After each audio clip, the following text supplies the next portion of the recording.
Good morning, good evening, good afternoon. I am your host, Smooth Caramel, and I talk about rap, so that's what I'm gonna do. So we're moving back a few years now to a song that actually hit the mainstream party scene with quite the impact. Of course, the song we'll be looking at today is Plain Jane by A$AP Ferg.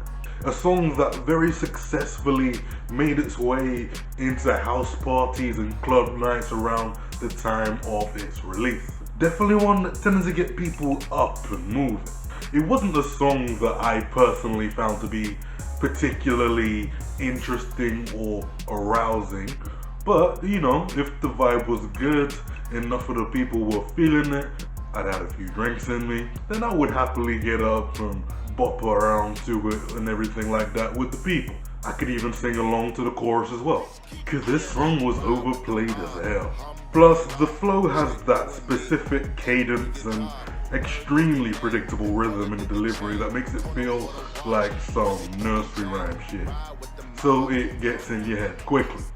I had similar criticisms of Humble by Kendrick Lamar, which was actually that same year.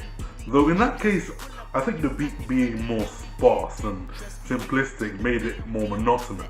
I love plenty of Kendrick, but that song was overrated. 2017. The year of the nursery rhyme flow apparently. Anyway, back on topic. Plain Jane manages to avoid that predictability becoming monotony with quite buoyant and engaging production, as well as some varied intensity in the delivery here and there.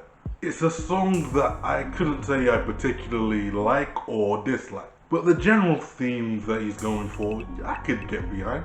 The Plain Jane title summarizing it quite well in that rejection of performative wealth, you know, in favor of our symbolic Plain Jane.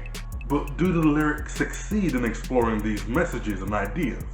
Welcome to another installment of Bad Lyrics Are Funny. So do the lyrics succeed in this?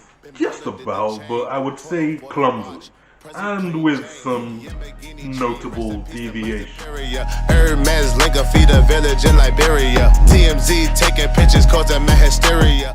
These lines being some of the stronger ones near the beginning here, very plainly highlighting the value of what certain jewelry, which is used solely for the sign of affluence, in terms of human life in reality, in great contrast to where the focus, attention and hysteria is often placed by media outlets, often seeking more sensationalized stories, in contrast to where the attention and focus could and should be focused. Uncle used to skim work, selling nicks at night. I was only 8 years old, watching Nick at night.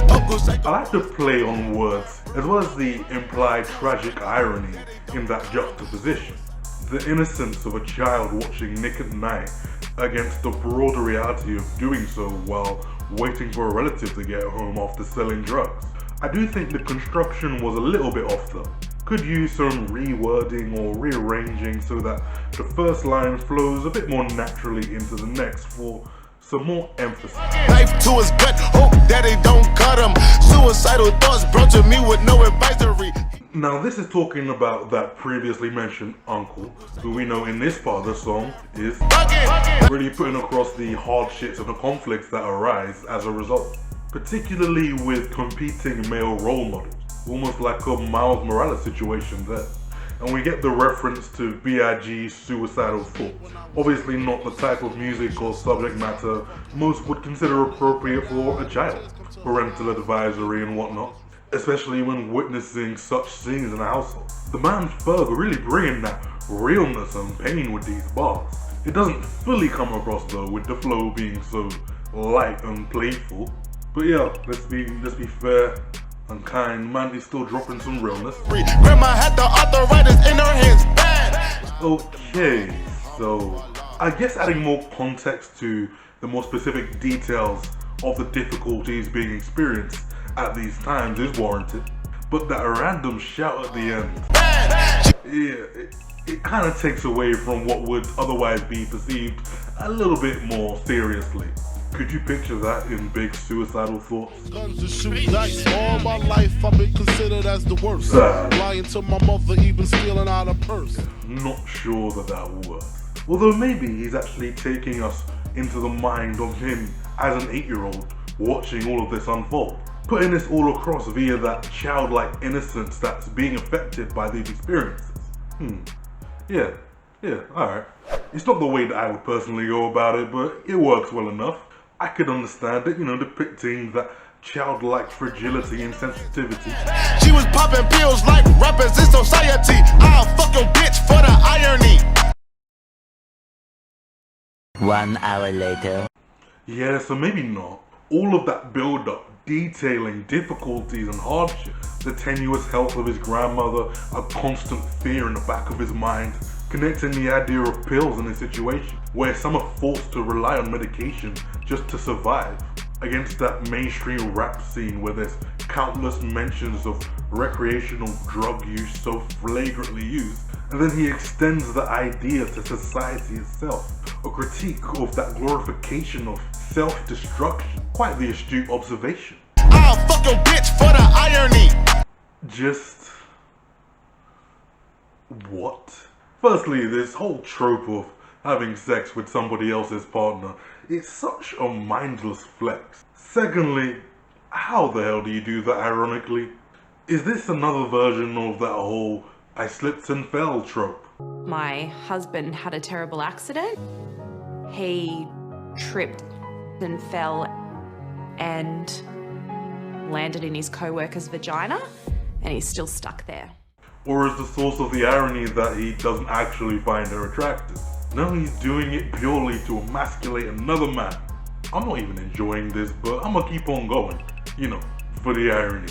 I bet he's gonna be so mad. It's crazy how many of these male rappers like to think about other men while they're having sex with these women that they like to brag about.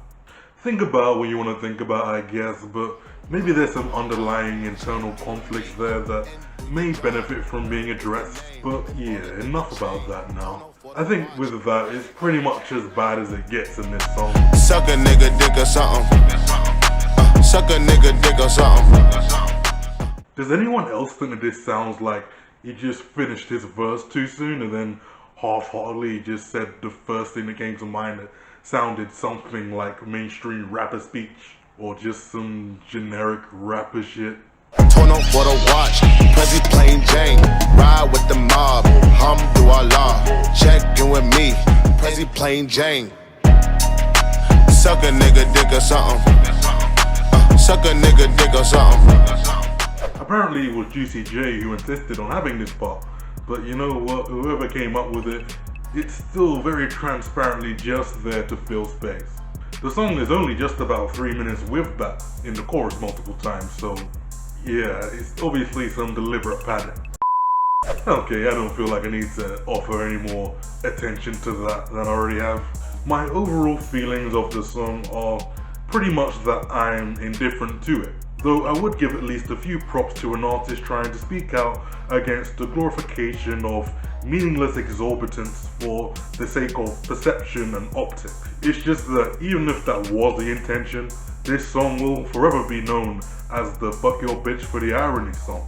So I guess I'll leave it there. There isn't too much else that I consider to be all that noteworthy, so this is where I say this has been another smooth carry. Indian burns all up on a nigga wee wee. Nah, I'm not touching that.